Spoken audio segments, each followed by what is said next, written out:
Hey everyone, I'm Phong Cao. I'm with Remax, and I'm here with Nancy Fisher. She's a residential real estate appraiser.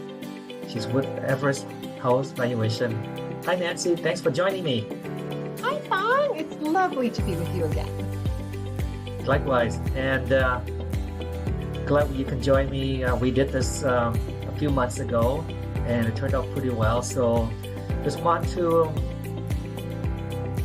talk with you. You see what are consumers concerned and what are their questions. And here are the top 5. First one, you said that how much will the home increase my value, remodel the kitchen or finish the basement?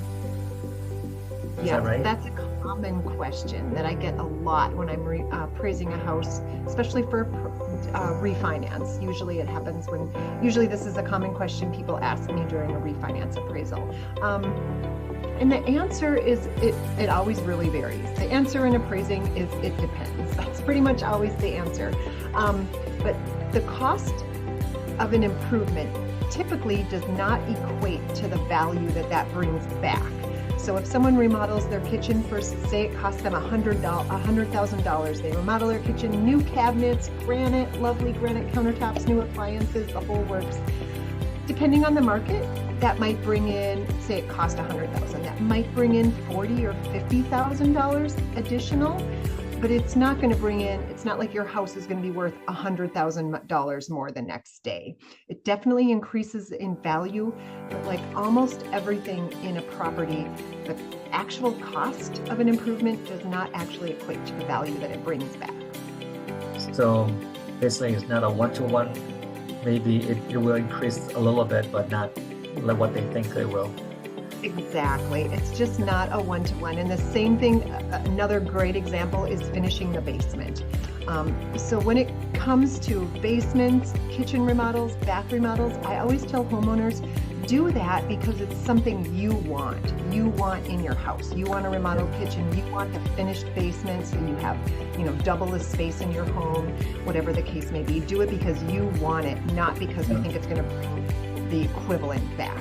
And over time, as housing prices tend to increase in value, you may eventually get that $100,000 back, say, in a kitchen remodel, but it doesn't happen the next day or 6 months later.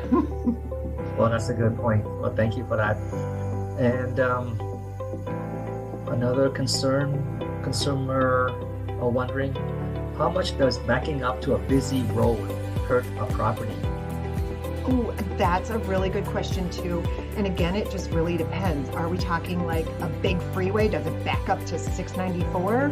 Or is it a county highway, backs up to, maybe County Highway 10 or 101 or something like that? Those are smaller, but they still have a negative influence, or we call it an adverse influence on market value.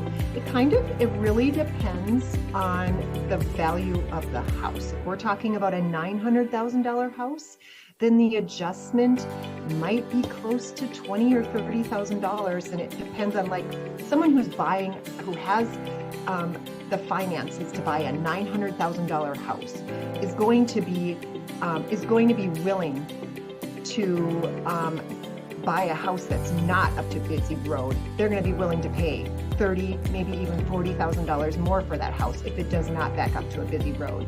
Therefore, that same $900,000 house, if it does back up to a busy road, those buyers are really going to care about that, and they're going to want a significant discount.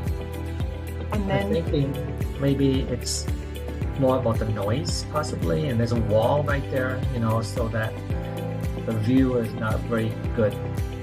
Absolutely. I mean, yeah, if it backs up to a freeway, yeah, you're going to have a wall or fence or something, so you're not really worried about your kids running into the freeway. But if it backs up to just a busy county road, there's probably not a wall or a fence, and therefore people with young children might be very worried, might refuse to even look at a house on a busy road, busy county road or something, because their kids might just wander into the street accidentally. So on an average, how much do you adjust for that, for being close to a freeway? It's usually I tend to do on a more modestly priced house, maybe a $10,000 or $15,000 adjustment, and then it kind of goes at a moderately priced house, maybe around $300,000 house or $400,000 house, something like that, kind of a starter home. Then those people have less money to spend on the entire house, so therefore they have less money to also decide whether to play around with whether it's a busy road or not, and they're going to, so the adjustment would be lower, maybe like $10,000 or $15,000. All right, sounds good. Okay, so here's the next question. What criteria do you search for when appraising a split level acreage property or lakefront property? What criteria do you search for? Oh, that's a great question. So when it comes to lakefront, we're always, our biggest priority, when we're appraising any property, we take what's the biggest,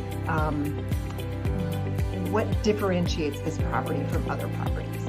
So a property on 10 acres, that's a big thing. That's a big deal. We want to find other comps with 10 acres. We want to find some comps with maybe 6, 7, 8 acres, and some comps that have more acreage, maybe 10, 11, 12 acres or 15 acres. And then we'll make adjustments for that. So we're going to go out pretty far. If I have a 10-acre parcel, say in the far western suburbs, maybe it's a Minnetrista or something, I want to go, if I have a 10-acre parcel, kind of in theory, I tend to go out about 10 miles in radius, maybe 11, because I need more 8 to 12 acre parcels, and they're just going to be spread out through the area. So you just have to go out pretty far. And then we're also, when it comes to acreage property, we really want to try similar design, similar age, similar square footage. But the most important part would be we need to bracket acreage. When it comes to a lakefront property, the same applies. The lake frontage is the most predominant reason people are buying this property here. The biggest attribute is that it's on a lake. Maybe it's big lake, whatever. And so we try very hard to find. You go by shoreline? I do. I don't just go by shoreline. That is, I would never pull out a comp. How wide it is? I'm first looking for comps on the same lake if possible, or similar competing lakes. And then the next thing I would be looking for is design. If I have a split level or a rambler, I'm looking for other split level or rambler homes. If it's a 2-story or a modified 2-story, I'm looking for other 2-story or modified 2-story homes. And preferably within a similar age. You wouldn't want to use a new construction property if the house was built in 1940. Okay. So lake is first, that's on a lake. You find other comps that are on a lake, and then after that, you look for similar comps for the housing style, right? Yeah. Okay. And then, for split level, you kind of find other similar split level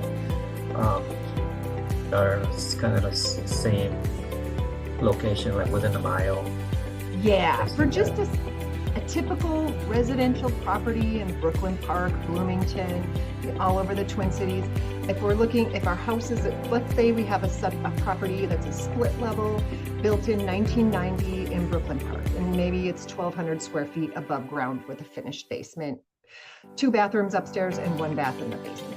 So those are the things I would want to bracket. So I'd be looking for split level properties, and I'll take bi-level splits, 3-level splits, or 4 or more level splits, because we will make adjustments for those in the market grid. We'll make adjustments for square footage and bath count.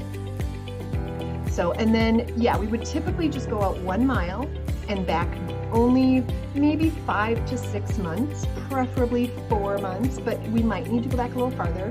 And then if we can't find enough comps, and we're also looking for comps with similar condition, or we'll need to make a condition adjustment. So if we can't find quite that many, I might go a little bit farther, maybe 1.5 miles, maybe 2 miles in Brooklyn Park. It just kind of depends, just kind of seeing what I can pull up for similar comps. How many comps do you need to make it a good, it's a good sample size?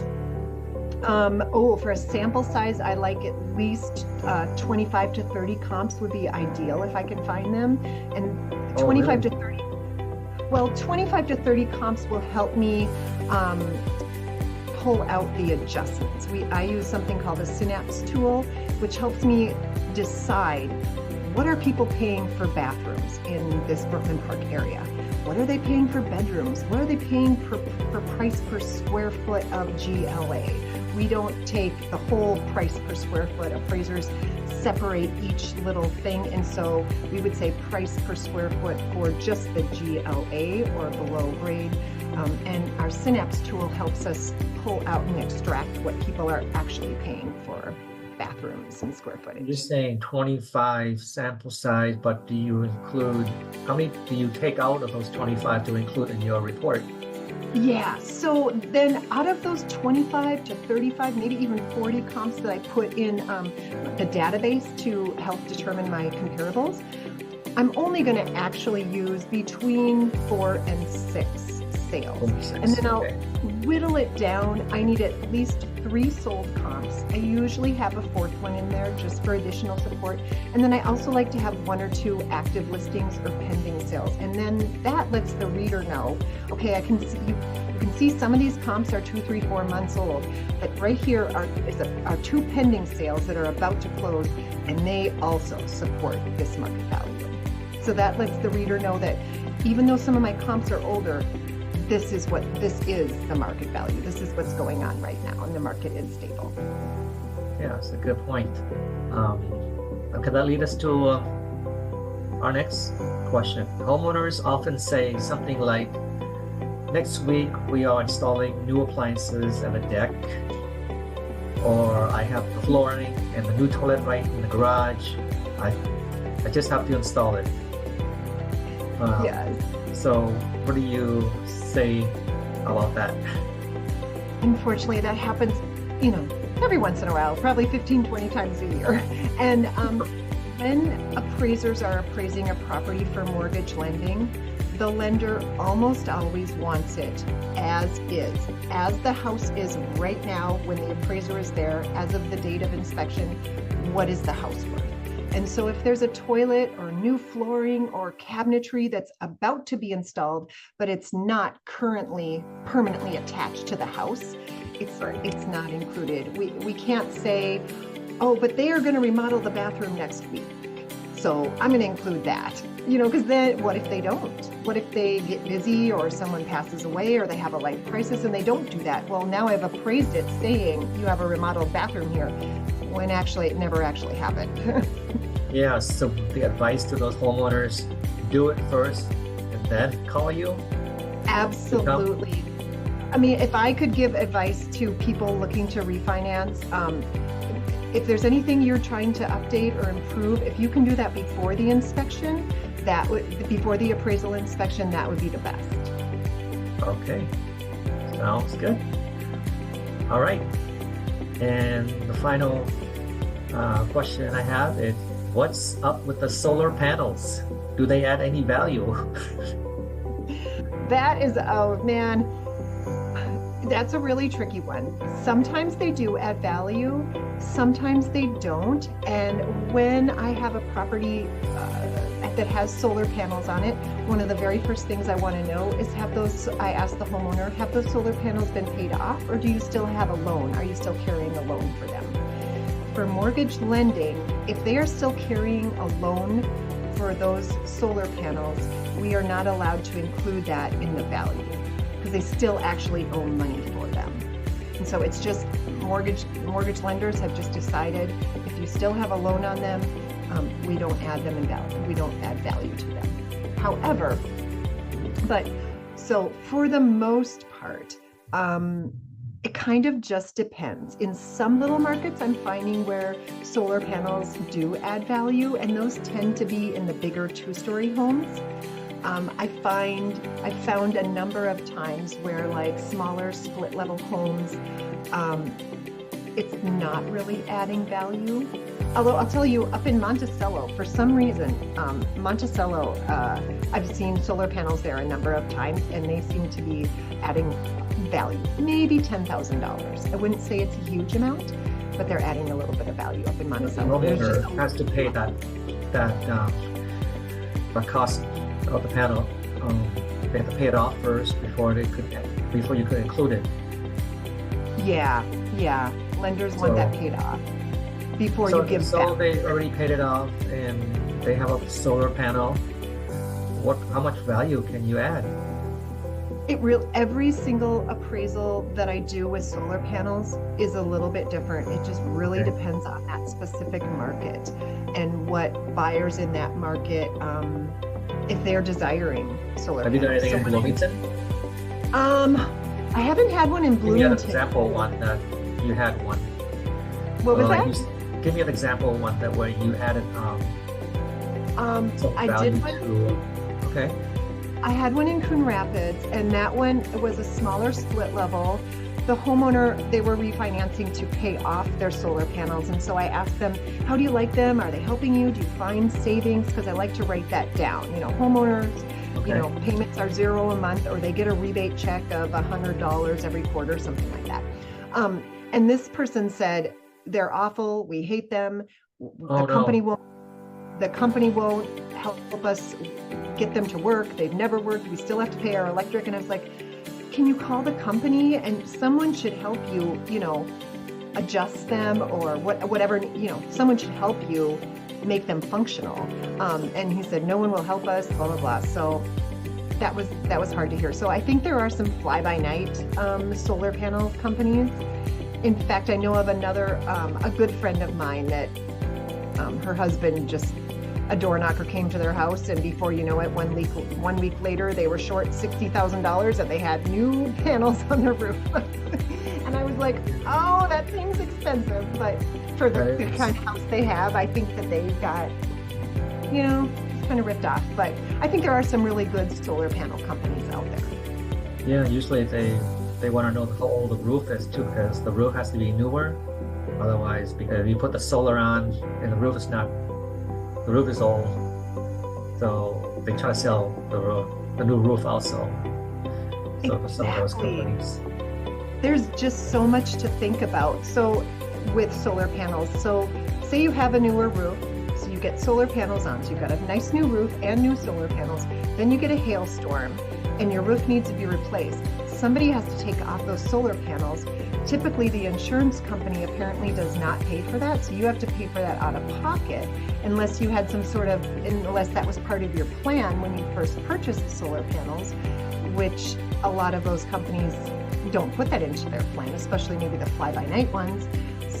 So I'm concerned that it could, long-term down the road, hurt people.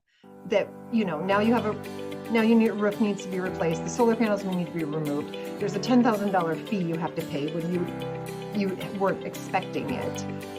So I don't know. It's a little. I think going forward they will be good, but I think we have some kinks to work out here in Minnesota. Yeah, I got a lot of realtors on my team. Everyone wants to know if solar panel does add value, because sometimes it can bump up that price a little bit. Home seller would really love that. Yeah. So if it's working out for them, so it does increase if they don't own anything on it.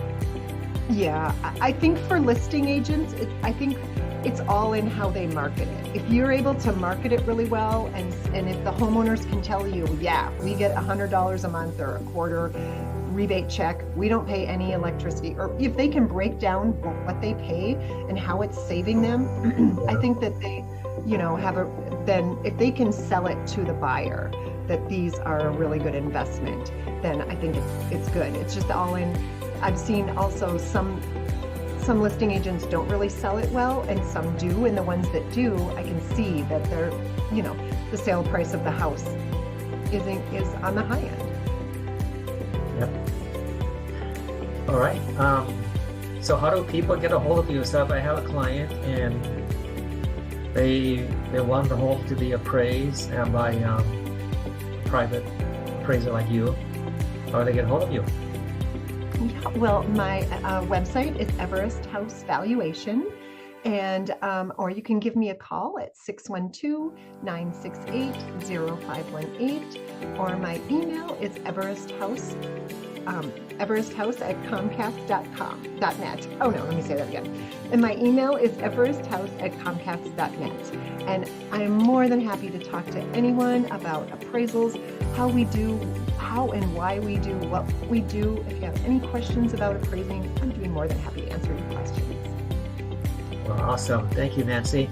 And those of you, if you want to reach out to me, my number is 952-994-6988. You can call me, and then I'll reach out to Nancy and get you all squared away. Thank you. Sounds great. Thank you so much, Phong.